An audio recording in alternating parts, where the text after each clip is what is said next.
झाली होती हायकोर्टच्या एक्झाममध्ये, जिथं माऊस काम करत नव्हते, कीबोर्ड काम नव्हते करत. त्याच्यानंतर इथं जे स्टुडंट्स आंदोलनाला बसले होते, त्या आंदोलनाचं सगळ्यात पहिलं मोठं यश तर हे आहे की कोर्टाने त्याची दखल घेतलेली आहे आणि कोर्टाने म्हणले जिथे जिथे हे सगळं प्रकार घडलाय तिथं ते एक्झामाइन करतील ते गोष्टी आणि त्यानंतर जे काही कारवाई करावं लागेल ती करतील ते. आणि त्याच्यानंतर आता सगळ्या स्टुडंट्सने मिळून असं ठरवलेलं आहे की 1 आठवडा देत आहेत रिक्वेस्ट अल्टिमेटम. एका आठवड्यात जर री एक्झामिनेशनवर काही निर्णय नाही आला किंवा ज्या बाकीच्या डिमांड्स केल्या होत्या की ऑफलाईन एक्झाम जी झाली पाहिजे, दुसरे जे सेंटर्स आहेत ते ब्लॅकलिस्ट झाले पाहिजे जितके गडबडीचे सेंटर्स आहेत, आणि ज्या कंपनीला टेंडर दिला होता सर्व्हरचा, त्या कंपनीच्या अगेन्स्ट ऍक्शन जर नाही घेण्यात आलं, एका आठवड्यात जर याच्यावर काही स्टेप घेताना दिसले नाही, तर हे जेवढे स्टुडंट्स आहे ते पूर्ण राज्यव्यापी आंदोलन करतील.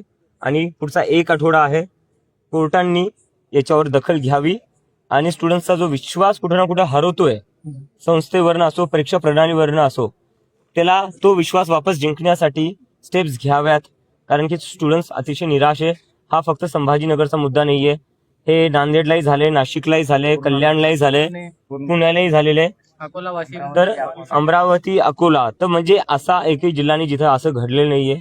तर हे आता राज्यभराचा मुद्दा आहे आणि जर पुढच्या 1 आठवड्यात याच्यावर काही पॉझिटिव्ह स्टेप्स घेतले नाही, री एक्झामिनेशनवर काही आलं नाही, तर हे राज्यस्तरीय आंदोलन होईल, छत्रपती संभाजीनगरमध्येच होईल, जिथं पूर्ण राज्यभरातील मुलं मुली येतील आणि डिमांड करतील री एक्झामिनेशनची. तर आमची परत विनंती आहे की आणि हायकोर्टनी त्यांच्या अंडरच एक्झाम घ्यावी, अशा कुठं थर्ड पार्टीकडून एक्झाम नाही घ्यावी. त्यांच्यावर भरोसा नाही ठेवू शकत. त्यांच्यावर भरोसा ठेवल्यामुळेच आज हा सगळा भोंगळ कारभार झालेला आहे.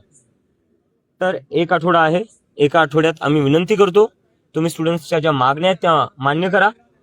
जर मागण्या मान्य नाही झाल्या तर दुसरा काही उपचार राहणार नाही, दुसरा काही उपाय राहणार नाही. 1 आठवड्यानंतर संभाजीनगरमध्येच एक राज्यव्यापी आंदोलन होईल री एक्झामिनेशनसाठी. आणि त्याच्यासोबतच जी काही शिक्षा प्रणाली आहे, ऑनलाईनच्या ज्या गडबडी आहेत, मग हा मुद्दा त्याच्यापेक्षाही मोठा बनेल. फक्त एका परीक्षेपुरता मुद्दा राहणार नाही.